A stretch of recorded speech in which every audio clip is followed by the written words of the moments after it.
In the sport of mixed martial arts, being able to have an advantage, even if it's nearly by an inch, can determine the difference between winning and losing. It wasn't until recently where the UFC implemented a much more drastic approach to fighting banned substances in and out of competition. Enter USADA, the United States Anti-Doping Agency, who forever has messed up some of the biggest fights in UFC history.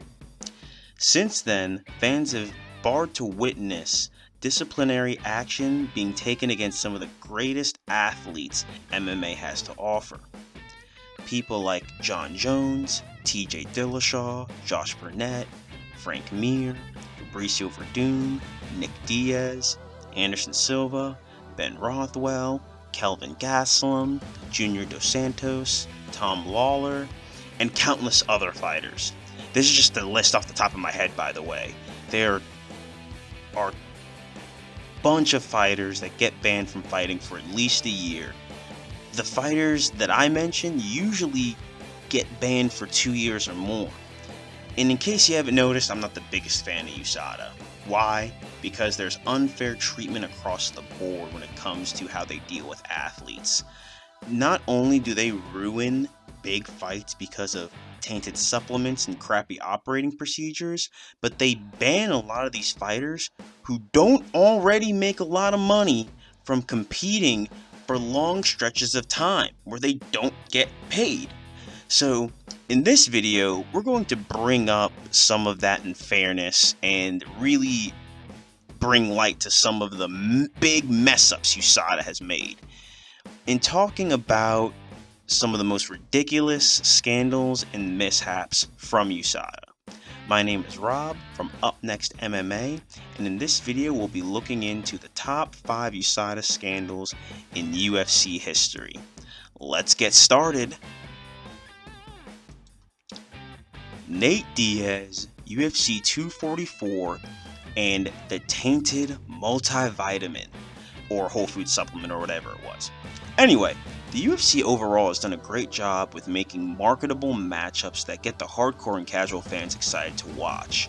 I could not have been more pumped for UFC 244 in November of 2019, when Jorge Masvidal, coming off his 5-second knockout of Ben Askren, and Nate Diaz, who had just come out of like a semi-retirement or 3-year layoff, whatever you want to call it, came out of that to beat Anthony Pettis.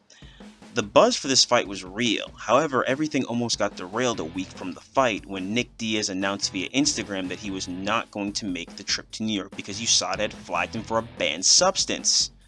USADA, come on, man. Going more into his statement, he basically said that he had tested for elevated levels from some tainted supplements. And he called, that as crap because he only eats whole food and natural food supplements. He doesn't even eat meat, according to him. So he basically said the UFC and USADA need to figure this out because if they don't, he won't compete. He actually went as far as to claim that the UFC told him to stay quiet about it until after the fight. And he said that he wasn't going to do that because he doesn't want them to label him as a cheater after the fight by saying the positive test and suspending him.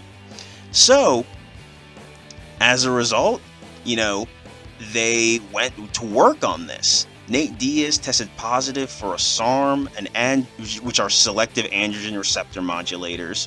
He demanded that USADA clear his name or that the UFC would miss out on a big money fight. Of course, when it comes to making a ton of money, the UFC always caves and puts its balance sheets first.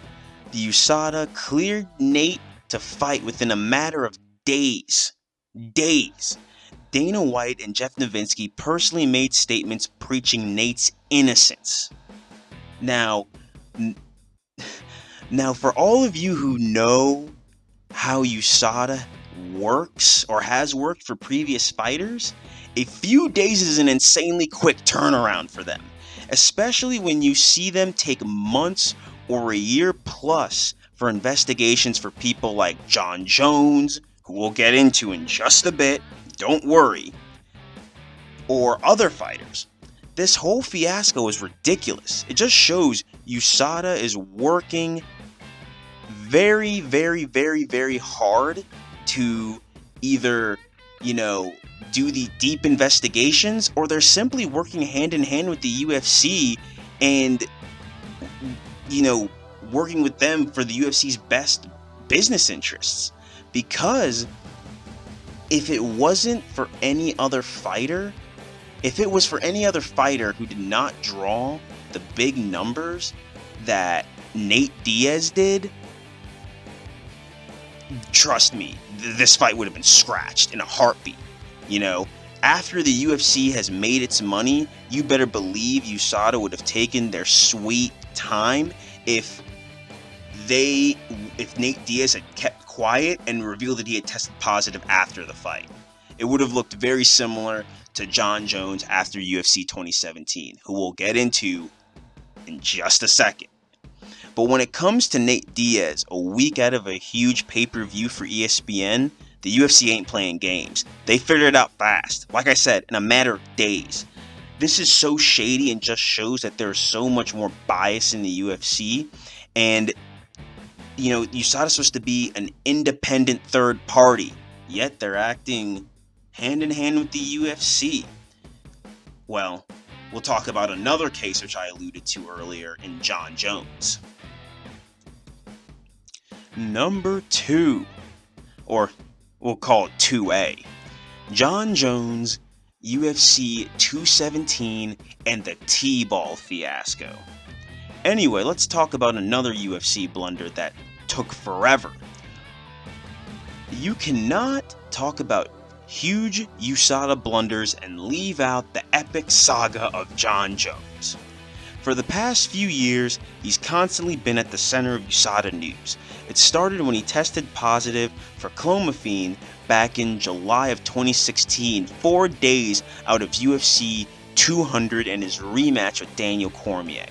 Jones was suspended for a year, and the fight would take place in July of the following year at UFC 217.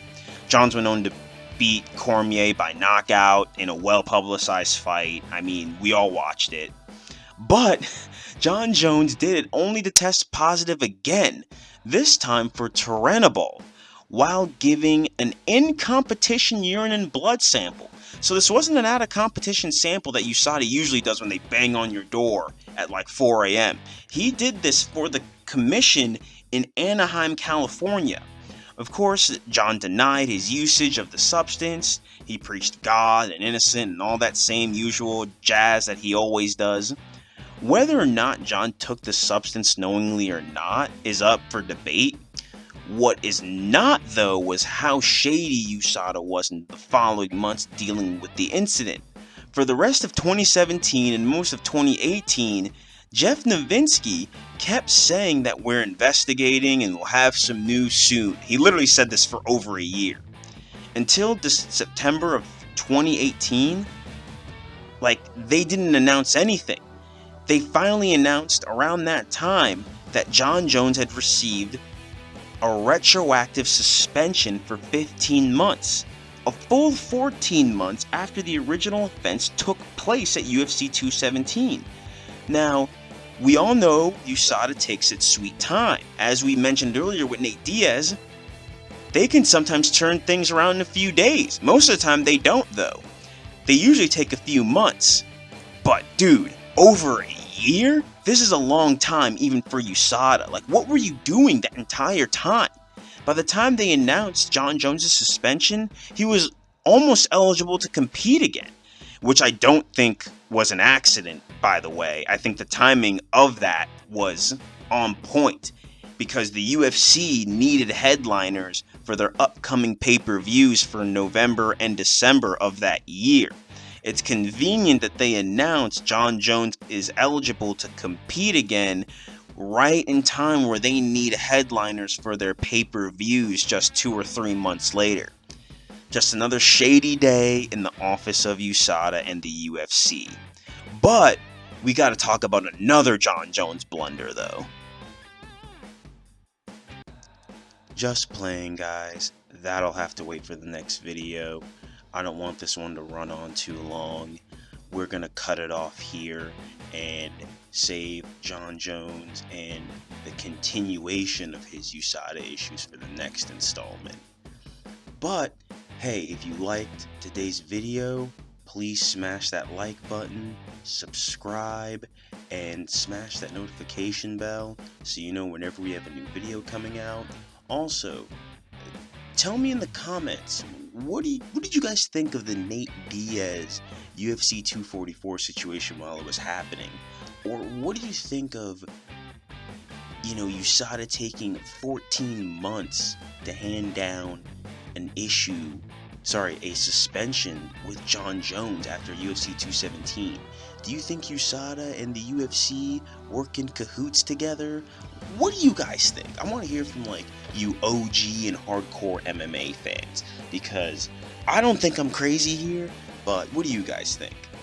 Anyway, love talking to you guys. We'll have new content for you soon. We'll get part 2 out to you very soon, and I will hit you guys up later. Thank you. Bye.